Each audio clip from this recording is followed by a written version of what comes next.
majority a tie for the KSAC. And so by so doing, the rule states that you then go to the popular vote. And so the popular vote rests in the pocket of the People's National Party.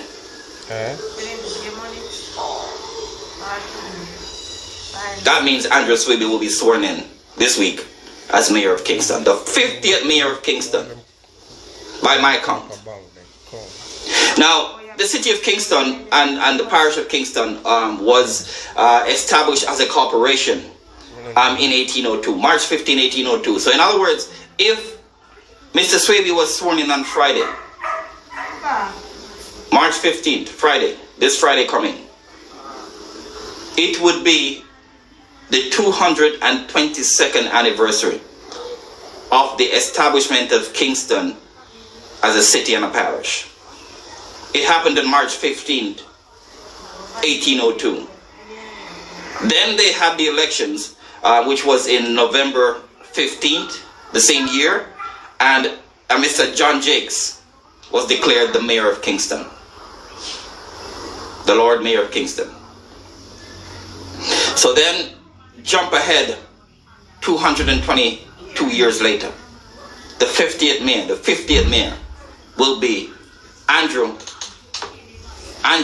Swaby. Now, Mr. Swaby is a quiet man of dignity, unquestionable character, a man with a heart of gold. And maybe because of his demeanor, there are some who will think that he is a pushover, wondering if he's up to the job. I can assure you, Mr. Swaby is biting at the bit to go. He's ready, and he is up to the job. I can confirm that to you without hesitation.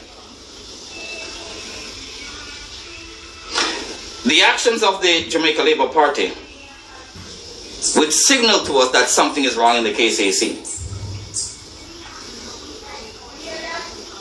Because nobody fights to hold on to something that is run above the ground, above board. Something is wrong. And the administration of Mr. Swaby may or may not stumble upon what is going on there. Rest assured, and I would say to him, before you get going with your administration, do an audit of the KSAC, because something smells from here to Kintyre. Now, amid all the drama and the soap opera of this local government election and its outcome,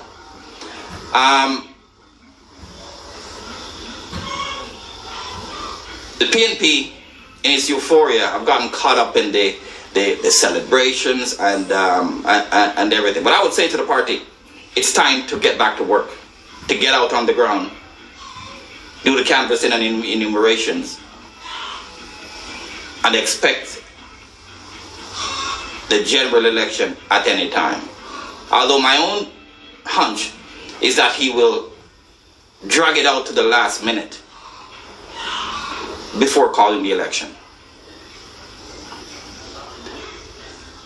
If you remember correctly, and I certainly do, he was the one that said that one of the first things that he will do when taking office is that he would institute a fixed election date. We're yet to see that promise fulfilled. So going forward, me, like you and everybody else, will be guessing when he's going to call the next election. Now I'm hoping that a PNP administration will fulfill that promise. Institute a fixed election date so we can get rid of this nonsense of leaving it up to a prime minister on his whim to decide when an election to be. For the JLP supporters that I see coming on my page, this page is democratic. It's a democratic page. I won't block you just yet, but I will just say to you, when you come here, don't come here with the full agreement, because over on Facebook, My block list is legendary. I don't hesitate. So if you have an interest in the issues as they unveil, don't come here with the crap.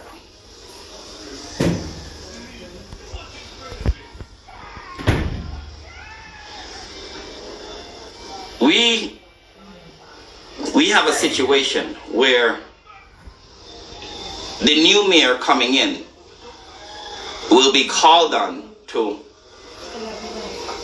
clean up Kingston.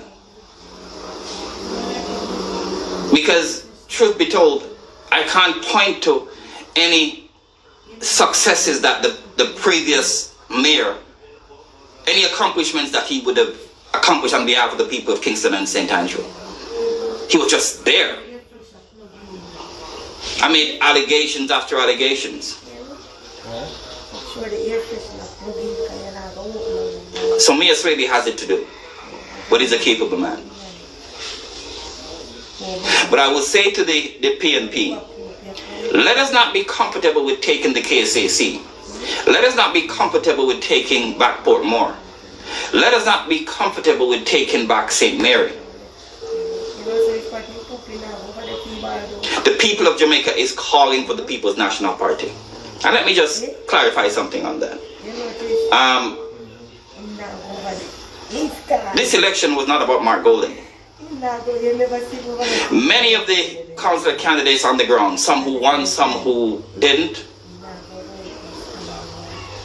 spent their hard-earned money, sourced funds to complete their campaign. Indeed, some of them are still in debt to this day, wondering how they're going to clear it up. So I don't think it was a piece of cake, or this was a leader-centric election. It had nothing to do with Mark Golding. The candidates on the ground put in the work, did the work, and it paid off for those who were successful. There are some who lost because of other reasons, not the least of which because the candidates that they went up against spent more money, I would just say that, than they did. Spent the money in different ways than they did. So when you hear Christopher Tufton or Juliet Holdness talking about election impropriety, and the possibility exists that they may call for an elective. For those of you who don't know what an election petition is, it's a do-over of the election or parts of it. In other words, if they're not satisfied with what happened in Ginger Ridge or up in Kintyre, they will call for a petition to have it revisited, do-over. I can't see it happening, but this is the JLP. This is the JLP.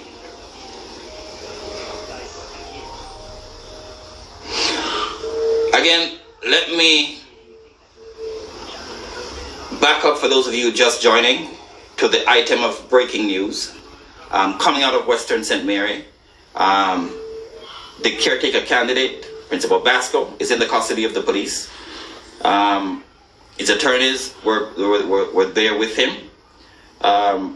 They are being told that the earliest he will be in court is Thursday. Not tomorrow, not Tuesday, not Wednesday. In a first world democracy, what kind of a justice system does that to one of its citizens that is accused, not convicted?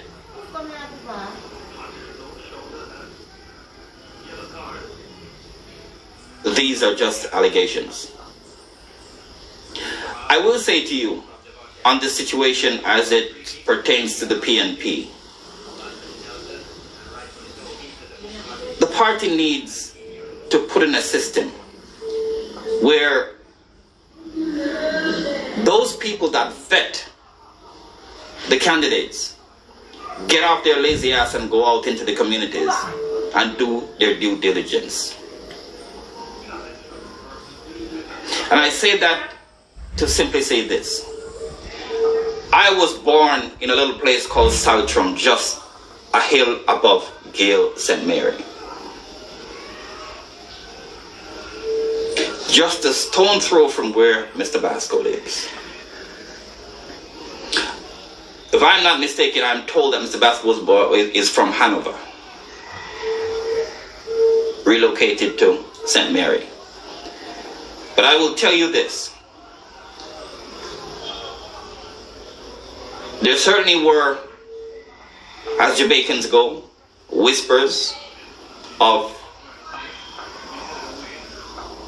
certain things that would not make a person comfortable.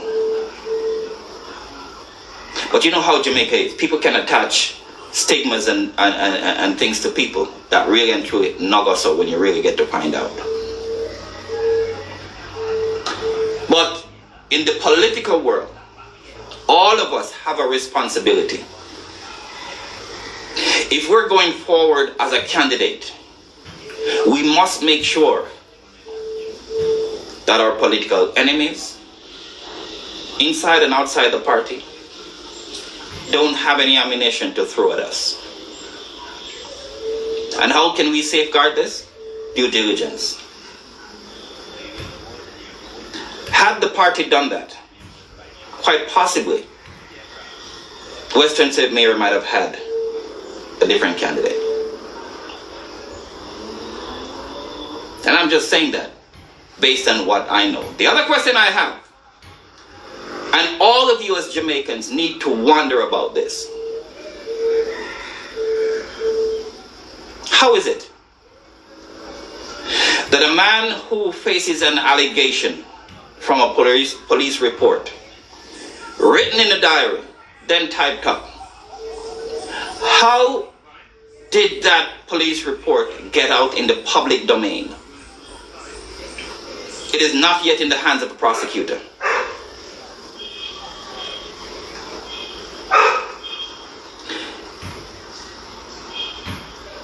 The High Command of the JCF needs to look into this matter. It has happened too often. I have a copy of the police report. It's out there in the public domain. This is something where once it's written in the court diary, the police diary, in the station diary, in order to get it, you need to go to a magistrate to get something like a warrant to get access to it. We live in a society where police officers type up police reports and then send it out to their friends, colleagues, of, their cumbalos for cynical reasons. You are in violation of people's constitutional right. And so that's why when police officers find themselves on the other side of the law, nobody feels sorry for them.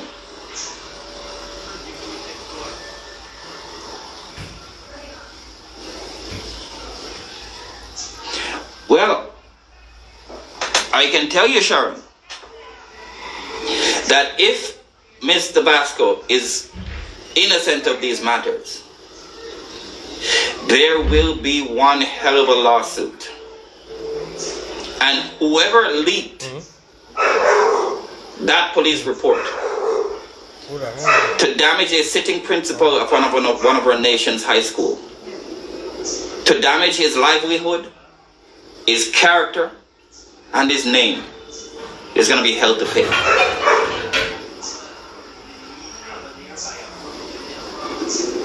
So some little police officer somewhere better hope that they have an airtight case, one that makes sense. And I have to tell you this.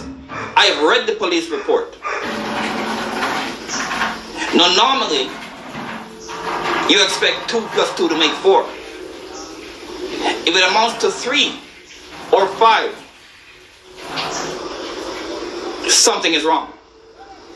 Reading this police report, it comes out to 6 heading on to 7. It not makes sense.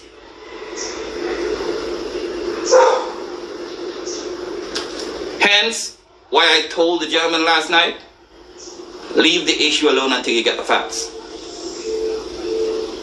It smells of somebody setting up somebody.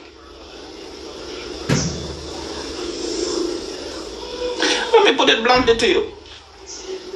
If me know say a man is of a certain lifestyle, or if he made advances to me which turn my stomach, what me I do, I go back to him house without him being there? What would my purpose be for going there? And then afterwards going to police station, go make a report. It almost sounds like entrapment.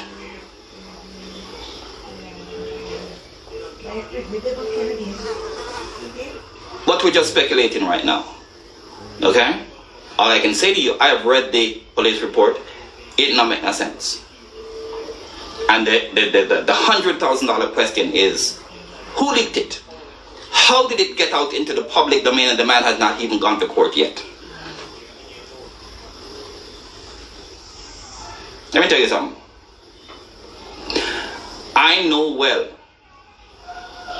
how it is to accuse somebody, convict them in the public domain, and destroy their name and character.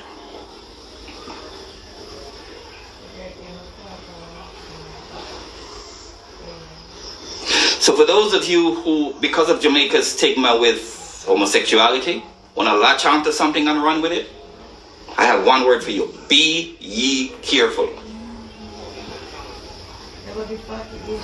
I'm not defending Mr. Basco.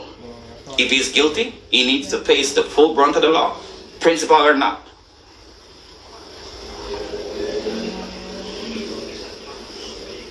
But I hate to see people hang a man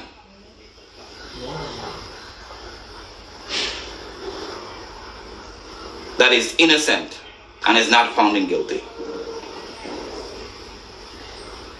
Remember, the law says, everyone, you, me, innocent until proven guilty. All when you talk about batty business. I've seen cases in this country where man and woman are together for a year in a relationship, then break up and the relationship turns sour and nasty. So the woman go out on the road and say, I bat him man him. You understand me? And next thing you know, the whole town don't even question it. They believe it.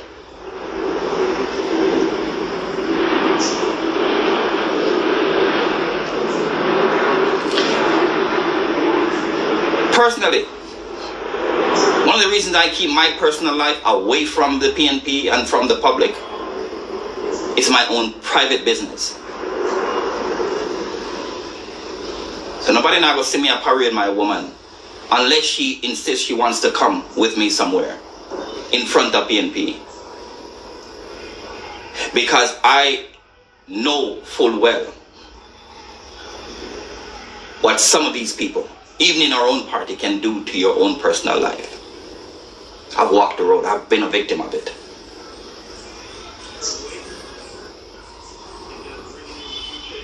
So I keep my personal life far from PNP and GLP people. Matter of fact, everybody who sees me, every time they see me, they just see me. Because I really don't carry people. Only just once in a while.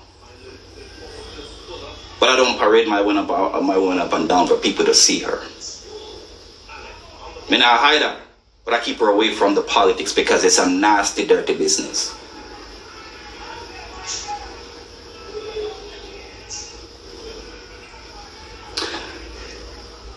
I won't say any more on the situation unfolding in Western St. Mary. There is a search on for a replacement candidate. I've seen a gentleman, I've never met him, but I saw one of his posters. He was a prior counselor of the retreat division, I'm led to understand, and he has put out something. I even hear one of my cousin's name being called, right? But they're in search of a candidate, all right? And I hope this time that the party does its due diligence.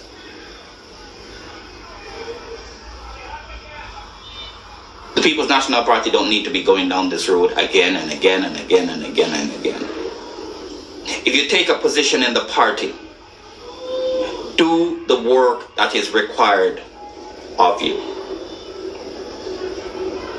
On that note, let me just take a moment to say something to the workers of the People's National Party.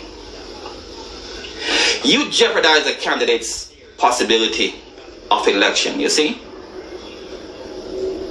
When you are not honest with the party about your incapabilities, your inability to read, understand, and do the job properly that is called upon you to do on election day. If you're an indoor agent, make sure you can read and write.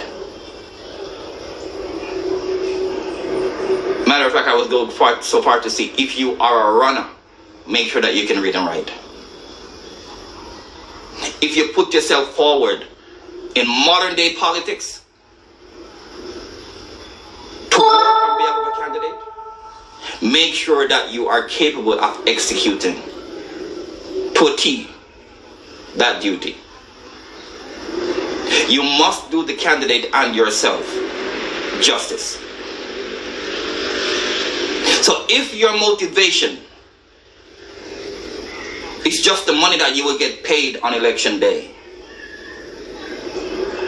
you need to revisit that and tell yourself, I'm only get $3,000, $4,000, $5,000 is not worth jeopardizing the election of a credible candidate.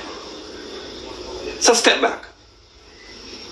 Allow somebody else that is more capable to do the job. Across this country, the People's National Party need to take a close look at those who are workers on behalf of the party. Make sure they're up to the job. And I know some people are going to take this the wrong way, but there are some double agents in the workers of the People's National Party. I will leave it at that. If your motivation for working on behalf of the party is money, you will be always open. You will be always open for somebody to bribe you.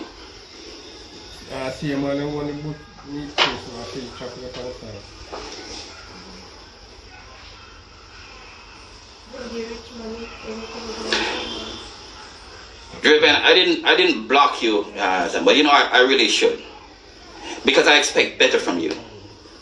So you, as a supposed comrade who come here to try to attack, you really need to grow some manhood.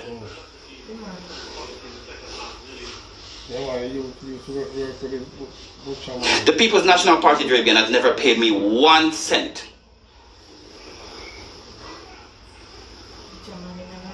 I work for the party, on behalf of the party, for the love of the party.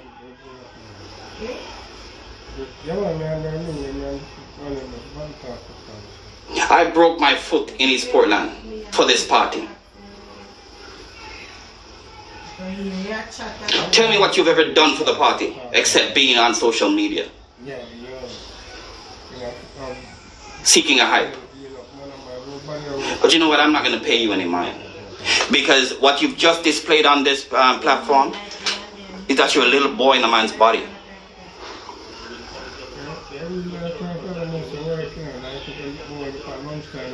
You cannot be a comrade.